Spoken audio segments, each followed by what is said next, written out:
the fate of the research that you have done. So with that, for that purpose, I like to invite Dr. Srikant Nath Hegde. His topic will be how to review a paper. Dr. Srikant, please.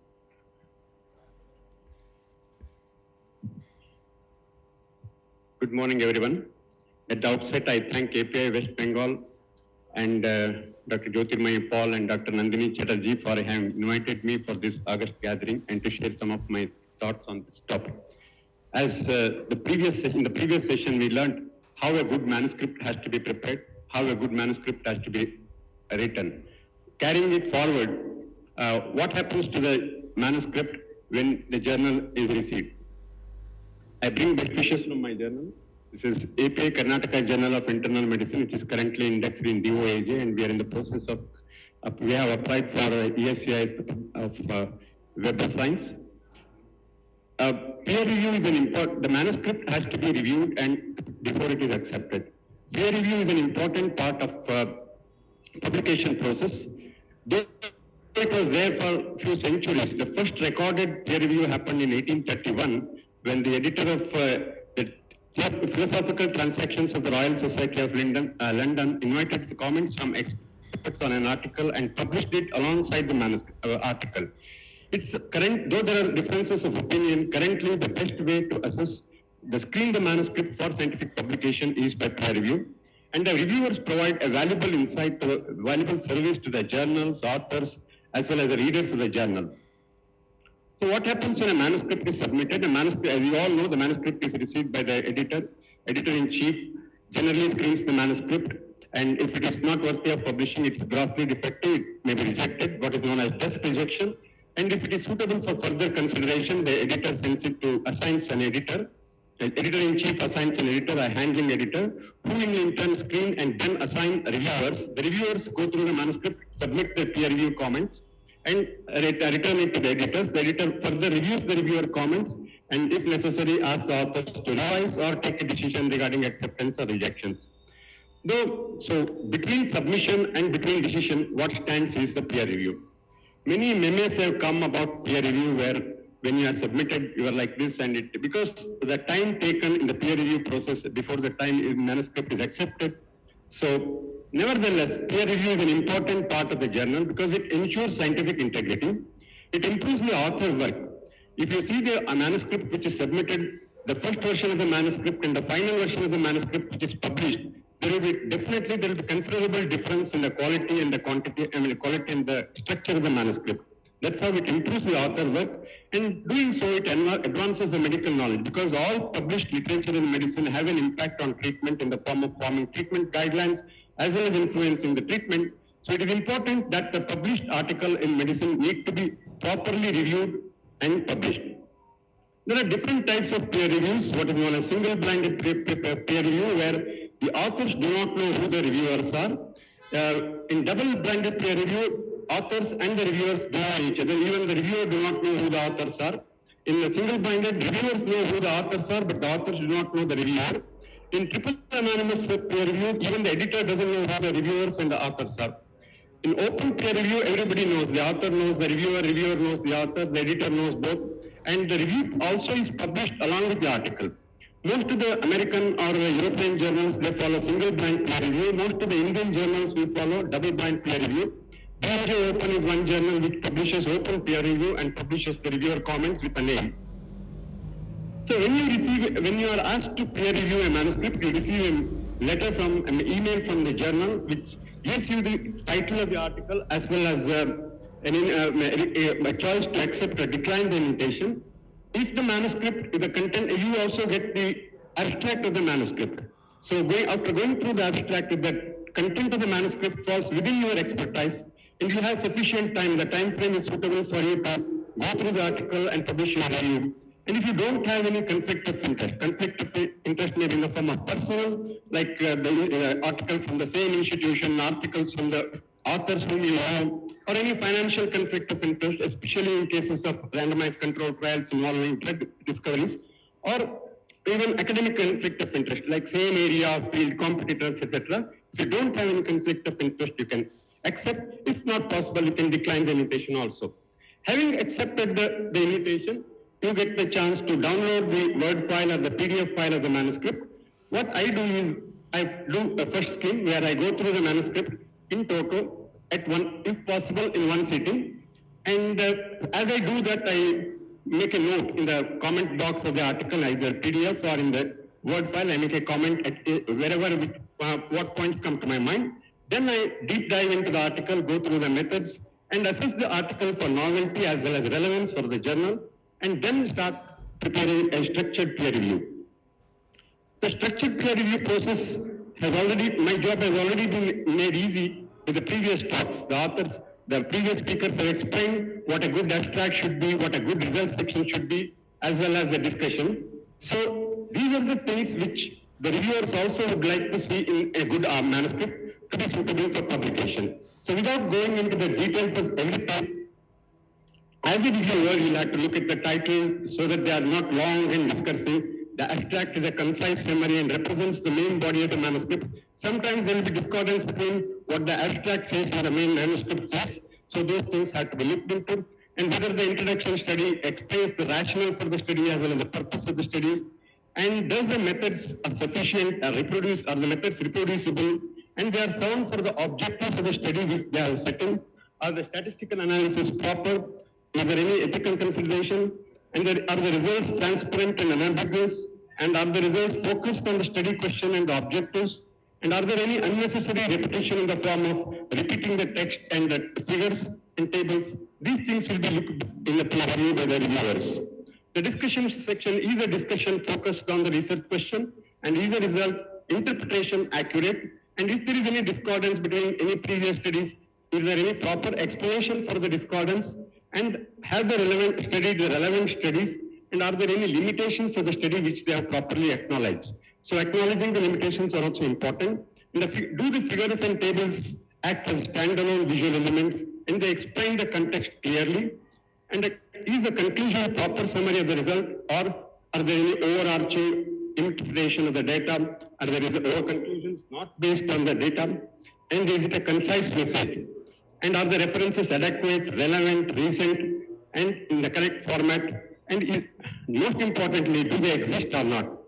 In the today's era of AI tools being used, we are finding references which are very good looking, correct author name, correct journal name, page name, volume name, everything in order. But if you search the reference in PubMed or in Google Scholar, or go to the journal website and look for the issue, you don't find the article. This happens because of the hallucinations of AI tools. So they generate content based on AI tools and use the same references in bibliography, and they get caught. So it's important to see whether the references are available on the net. Then we have to start writing a structured review report.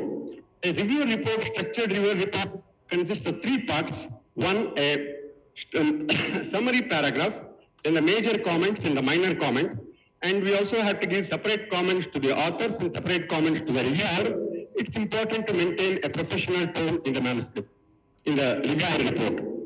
The summary paragraph should provide a summary of the sentence of the whole study in 3 to 4 sentences, which should focus on the bigger perspective of the article. Why the study, the relevance of the article to the journal or to the readership of the journal, and what contributions the study adds or makes into the field of science. And this report, this summary, gives a context for the reviewer's further findings as well as the reviewer's decision. So the summary, this also gives a context because that means that the reviewer has seen the article in detail and has understood what the author is trying to say. Then the major comments, follow the similar pattern. It's important to give the comments in numbers so that the authors, when they respond to the reviewer queries, it's easy for them to reply number-wise. It also should provide a bigger picture concerns about the article, like the relevance, novelty, etc., and section-wise comments based. And it should also comment on the validity, like internal validity as well as external validity, the methods, appropriateness of the methods, and the appropriateness of generalizability. And are there any bias in the data or interpretation? And does the manuscript conform to reporting guidelines like Consort, Strobe, Prisma, K guidelines, etc.? And are there any ethical concerns? Have they taken ethical committee approvals?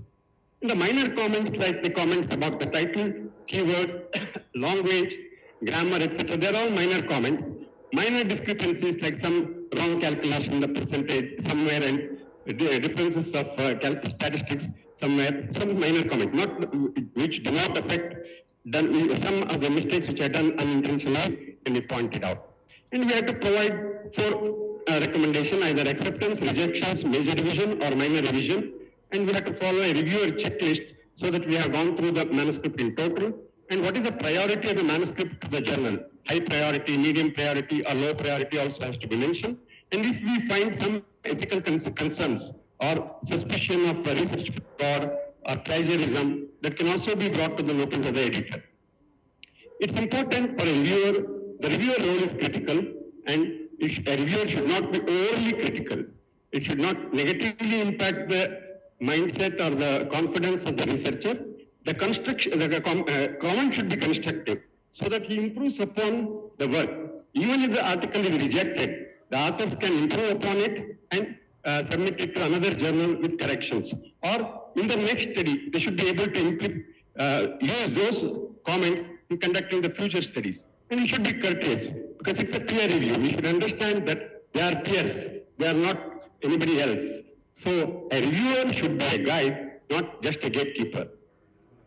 We should be objective in our comments, balanced, and we should suggest improvement. We should not be harsh, biased, or dismissive. And we should review as we would like our manuscript to be reviewed by someone else. A single line review is not a review. Many times we get such single line. This is an example of how a good peer review looks, the bad, not so good peer review looks. The first one is a peer review which we received for one of our articles some years ago. That for one reviewer comment had 31 comments, but at the end of the day, when we incorporated, the manuscript became much better, got accepted. We got several citations for that. This reviewer taught us 2 things. One, how to write a manuscript and how to review a manuscript. So it's important to be a good reviewer like this. We also get reviews like, this is a good review article. The article should be read by all policymakers. So the job of reviewer is not to recommend for policymakers or the government. It is to recommend for the author. The other reviewer of this article said the article can be rejected. Now the editor has to find a balance between the 2. Sometimes we get very poorly written manuscript. Authors have no idea about this disease. It's a bad comment, not in good taste. Sometimes we get reviews like not worth publishing. It's important to say why it is not worth publishing so that the author improves upon his work. Final word about AI and peer review. Can we use AI for peer review? Any AI program like ChatGPT or Gemini can do a wonderful peer review, but recently an editorial was published in the Lancet Regional Health, the role of AI in peer review, whether it will end the process of peer review or not. As of today, most journals do not accept for peer review by AI tools. We cannot upload a manuscript for any third-party sites because of concerns about data and concerns about privacy. And it's a human expert opinion which is expected from the reviewer. If AI tools can be used, the editor can do it himself. He would not have to send it to the reviewer for peer review. So the best practices for reviewer include professionalism, maintaining good timeline, and the feasible solution for improvement. The study would have been long over. The manuscript has been submitted now. So we cannot suggest changes to the study at this stage. Any improvement in analysis can be maintained. We should have to maintain confidentiality. It's a privileged document between the editor, journal, and the authors and reviewers. We cannot disclose it to third parties, even our colleagues, or even after the article is accepted. We cannot say that this I have reviewed, I have given this suggestion. So we have to avoid making such comments. We should not suggest the authors to cite our work. So to improve our citations, many times reviewers suggest their work to be included as references. And after the final decision is made, the journal sends the other reviewers' comments to the author. It's good to go through the comments of other reviewers so that because we learn from that process. Some of the common reviewer mistakes are over-focusing on grammars and typos. There are copy editors to do that in the journal, in all professional journals. So that need not have to be focused more. Carrying the personal bias in the review, overly negative or overly lenient review, both are not good reviews. So, are there any benefits of doing peer review? Peer review is a time-consuming job. Peer review is a free job, but it provides you a lot of good scientific insights, giving early access to the article, your critical thinking, your ability to in scientific writing and communication. And many journals also have reviewer recognition programs. They give certificates, they give best reviewer awards, and they also give discounts in APCs, CME credits. And if you are lucky, sometimes the journal may ask you to write a commentary on an editorial on one of the articles which you have reviewed. So finally, the goal of peer review is not to find fault with the manuscript, but to foster better science. At the end of the day, the author should become a good researcher. Even if the article is rejected, he should be able to do better research next time.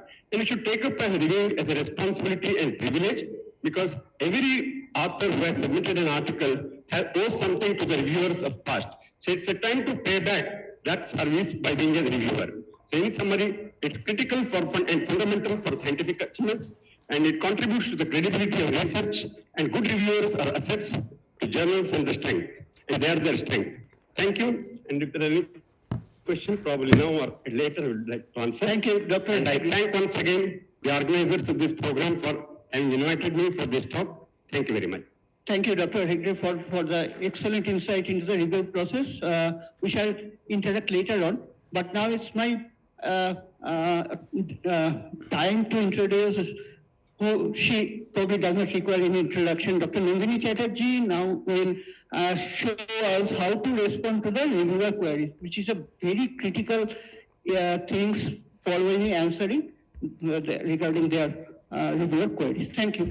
Okay, Dr. Nandini Chatterjee. Thank you very much, sir. So, Dr. Hegde has beautiful